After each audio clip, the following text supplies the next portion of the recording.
Hello, Ghost Hunters! The VR overhaul update is here, but I want to focus more on what's new for all players, so stay tuned to see what's new.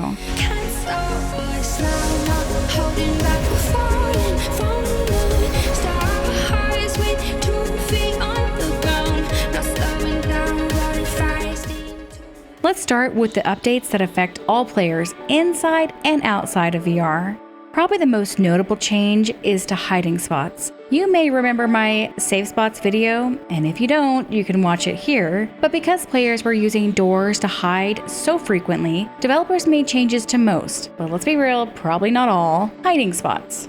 So what does this mean for us as players? Most of the doors that provided decent hiding spots in the past are now flipped and open on the opposite side or swing the opposing direction. For those doors that remained the same but had decent hiding spots behind them, they now have this radiator behind them, essentially blocking the hiding spot. To balance this for players, the developers have changed how many traditional hiding spots exist in each location. On Amateur, all hiding spots are available, but bump this up just one difficulty to Intermediate and you now have 3 or more hiding spots. Professional has 2 or more, and Nightmare is only guaranteed 1 hiding spot, although more than one may exist. In addition to this, developers added some hiding spots to Maple Lodge Campsite and to Willow Street House to provide more possible hiding locations. On Maple Lodge Campsite, these smaller tents now have flaps that can be opened and closed to create more secure hiding spots. And on Willow Street House, several new hiding spots exist in the garage. Besides the hiding spot changes, several other visual changes have been made to the game. For example, you will notice right away that changes have been made to the lobby. Character images are much brighter and sharper. The ghost in the lobby appears slightly different, and these photos on the wall are brighter and easier to see.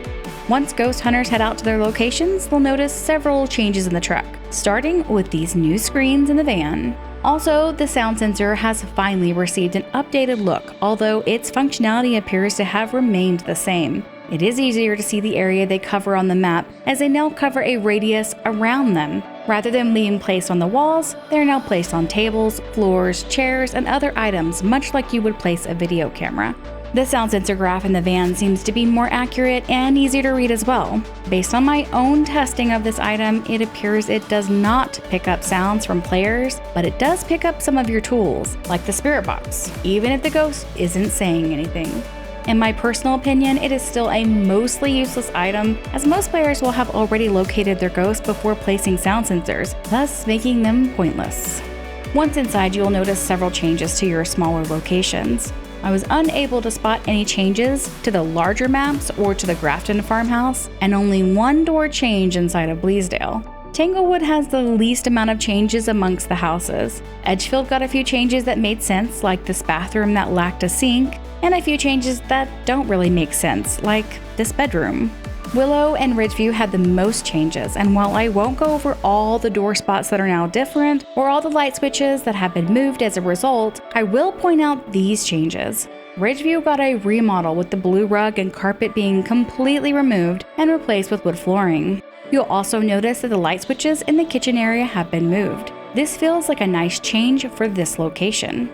Willow Street, however, is not nearly as welcome to change. Maybe we just got used to the nice glass French doors to the garage, even if they didn't really make sense from a design perspective. But now this wall feels empty, and it probably doesn't help that the fridge got shoved into the corner, removing the most unsafe safe spot in this house. As for the garage, the developers added many new potential hiding spots, although one of these spots will certainly change how the haunted mirror responds, as this location is now certainly blocked on harder difficulties since this shelf was moved. While I mostly like these changes, I will say that the developer made a lot of effort to provide extra hiding spots in Willow Street, but they're all in the garage. 2 harder to spot changes. First, the Pajama Ghost got an update. She now has different clothing and some creepier movement. This is definitely a nice addition to the game.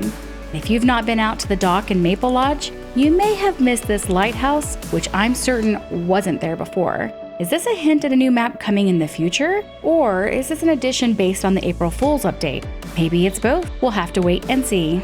For those ghosts who have fingerprint evidence, we will now find those prints on the lights to be a little harder to spot, but definitely more in line with where you would find fingerprints. Ridgeview and Tanglewood patio doors can now both be knocked on and give fingerprints. Toilet stall doors in Asylum and the school can now also provide fingerprint evidence.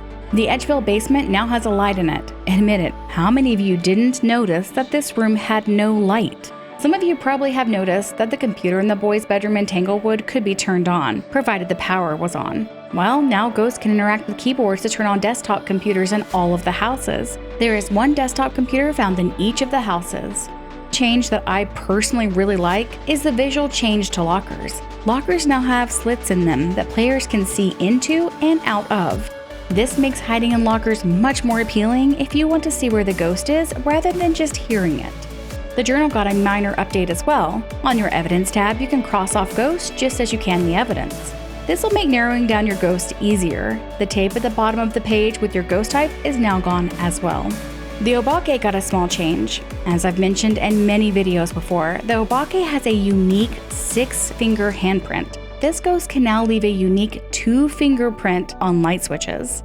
Also, another welcome change is that ghost hunters who have met an untimely end have unlimited sprint. This only makes sense as deceased players should not be getting winded. There are also several new sounds in the game specifically related to keyboards, mice, water, and lockers. And finally, one change that was implemented and then immediately reverted involved the use of pills. You may have noticed that sometimes when you die, pills were not correctly being removed from your player inventory. And based on the patch notes, it sounds like developers intended for pills, once used, to be removed from players' inventories as well. While this was initially part of the update, in a subsequent patch, it was reverted. Although this may be something we will see in a future update, as it appears to be something developers intend to work differently, but wasn't quite ready for full release. If this is how items are intended to be used, then it makes me wonder if we will see the smudge sticks, the crucifixes, and other consumable items follow suit. While this may be more realistic, I can't help but wonder how ghost hunters will feel about this change, especially if it coincides with the level and money wipe coming in a future update. Many changes were made to VR gameplay. While I do play games in VR, most of those games are rhythm-type games. Phasmophobia, among other games, tend to give me motion sickness. So I can't really give you feedback on how this VR overhaul stacks up to the previous version, but a quick rundown of what to expect for those of you who do play in VR. First, all major headsets are now supported. I would guess this would include the Valve Index, Oculus headsets, and all Vive headsets. Updates were made to make it easier to grab objects, place objects, and put objects on the equipment belt. Devs added a VR seated mode and a left-handed mode. Players can calibrate their character model so they aren't floating or walking on the tips of their toes. The walkie and the journal are now on the belt to make them easier to grab, although I found myself grabbing them when I was trying to open or close doors. I did find that putting items on my belt was easier than before, and crouching, running, and most movement-related actions were more intuitive.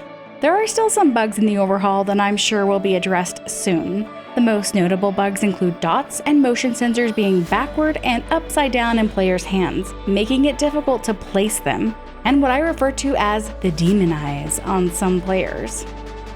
What part of this update did you enjoy the most? Do you play in VR? Do you like the changes to the VR? Many ghost hunters have expressed frustration with the changes to the doors. This seems to be the biggest complaint I have seen from players. How do you feel about the changes to the doors? Let me know in the comments below.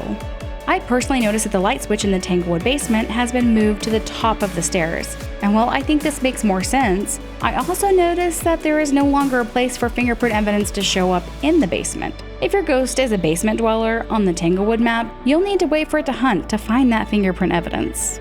Thanks for watching. Remember to like and subscribe, and as always, happy hunting.